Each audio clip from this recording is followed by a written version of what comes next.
అన్ని జాతులు, నాగజాతి వాళ్ళు, ఋషులు, పండగలు అందరూ తపస్సు చేసుకుంటున్నారు. కేవలం మన మానవులు మాత్రం తపస్సు అంటే కన్ను మూస్తారు, కానీ దేవతల జాతి వాళ్ళు ఎవ్వరూ కన్ను మూయరు. గంధర్వుల తపస్సు అంటే పాఠమే, సిద్ధుల తపస్సు అంటే జపం చేయడం, మరి అవి తక్కిన వీళ్ళు నాట్యం చేయడం. అలా వాళ్ళదంతా మనలా తపస్సు అంటే కన్ను మూసుకోవడం మన మానవులకి అన్నమాట. వాళ్ళ విద్యల్లో వాళ్ళ విధంగా వాళ్ళంతా తపస్సులో నిపుణులైపోయి ఉన్నారు. అప్పుడు శివుడు ఇక్కడ కూర్చొని ఈ స్థలంలో సమాధి వేసుకున్నారు. వాళ్ళ తాలూకా ఈ గాంధర్వము, నృత్యము అంటే శివుడికి పరమప్రీతి. అతని డమరునాథంతో సృష్టి అంతా పుట్టింది. శంకరుడి చేతిలో డమరు వాయిస్తేనే దాని నుండే అక్షర సమూహం వచ్చింది, దాని నుండే మంత్రాలు వచ్చాయి, దాని నుండే సృష్టి పుట్టింది. సరస్వతి ఆ డమరం నుండే పుట్టింది. ఈ డమరునాథమే సరస్వతి, అదే ఓంకారం, అదే ప్రణవనాదం, అదే దశవిధనాదం. దాని నుండే సృష్టి అంతా వచ్చింది. ఆ వచ్చినటువంటి ఆ నాదానికి ఆనంద పరవశుడే ఈ నృత్య గీత వాద్యాలతోటి ఆయన అలాగా సమాధిలో ఉండిపోయాడు ధ్యానంలో. అలాగే 2.5 సంవత్సరాలు అంతా ఉండిపోయాడు. దేవలెక్క మన లెక్క కాదు. అప్పుడు అతని కంఠంలో ఎక్కడైతే విషం పెట్టుకొని ఉన్నారో అక్కడ ఆ క్రిందరి అక్కడి నుంచి అలాగా చెమట రూపంలో నర్మడు తాలూకా కేవలం తపస్సే, శివుడి తపస్సే నర్మద. నర్మద అంటే వేరే ఏం కాదు, శివుని తాలూకా మహాకఠోర తపశ్శక్తి నర్మద.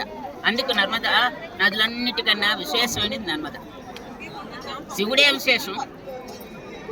త్రికాలాతీతుడు, త్రిగుణాతీతుడు, త్రిమూర్తాతీతుడు, అసలు పరమాత్మ స్వరూపం, శుద్ధ చైతన్యం.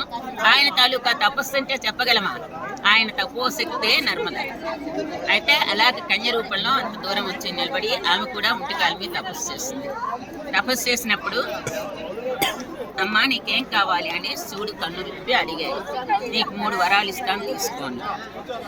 ఆమె ఏంటండి, కలియుగం వచ్చిన తర్వాత 5000 సంవత్సరాల తర్వాత ఈ నదులందరూ కలియుగ పాపం వల్ల చచ్చిపోతాయి.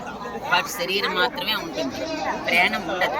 మన పూర్వులు ఎవరో కలియుగానికి 5000 సంవత్సరాల పూర్వం అంటే ద్వాపరయుగం నాడు ఎవరైతే ఉన్నారో కృష్ణుడి కాలంలో వాళ్ళు మాత్రం ఈ నదుల్లో స్నానం చేసిన వాళ్ళు ముక్తి పొందుతారు. తర్వాత వాళ్ళు మనం ఎలా ముక్తి పొందుతామంటే పుష్కర సమయంలో ఈ ప్రతి నదికి 3,50,00,000 తీర్థాలు కలుస్తాయి. ఆ టైంలో మనం చేస్తేనే ఇది. మనం కాశీ వెళ్తాం, గంగా స్నానం చేస్తాం, కానీ పూర్తి ఫలితం అప్పుడు రాదు.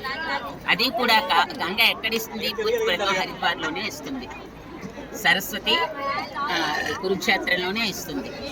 కానీ ఈవిడ నాకు అలా కాదు, నా కాలువలో ఎవరు స్నానం చేసినా వాళ్ళకి అన్ని నదులకి ఇచ్చినటువంటి విశేషంతో పాటు ముక్తిని కూడా ఇవ్వాలని వరం కోరుకుంటుంది. ప్రళయకాలం వచ్చినప్పుడు సృష్టి అంతా విలయమైపోతుంది, పంచభూతాలు. అప్పుడు ఏకార్ణం మీద కేవలం కృష్ణుడు మరియాకు మీద ఉంటాడు.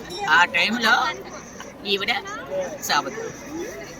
తక్కినవన్నీ లయమైపోయినా ఈవిడ లయం అవ్వదు, అలాగ తేలుతూ ఉంటుంది. అమరత్వం, చావు లేదు, అమరత్వం. తర్వాత ఇంకేంటంటే ఆవిడ కన్యగా ఉండిపోతుంది. నర్మద పెళ్లి చేసుకోలేదు.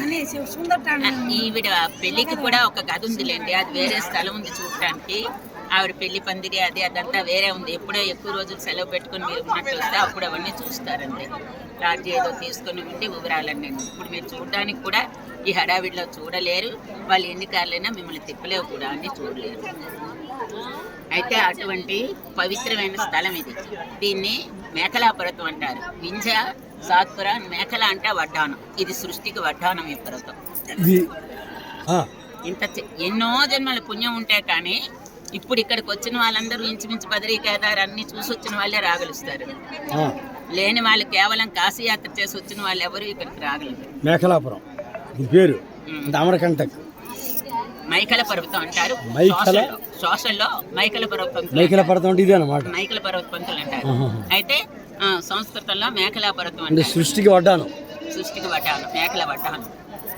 ఈ సృష్టిలో వడ్డానమైన పర్వతం ఇది. అయితే ఈ పర్వతానికి ఉండే విశేషం ఇంత అంతా కాదు, ఎంతో పురాకృతి సుకృతి ఉంటే కానీ ఇక్కడికి రాలేరు.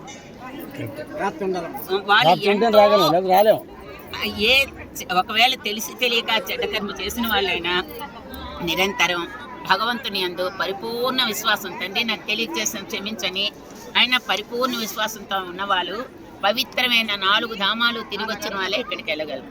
4 ధామాలు అంటే గంగోత్రి, యమునోత్రి, కేదార్నాథ్, బద్రీనాథ్. ఈ 4కి కాదు, కేదార్ బద్రి ఒకటి మన భారతదేశానికి ఉత్తరంలో ఉన్న ధామం.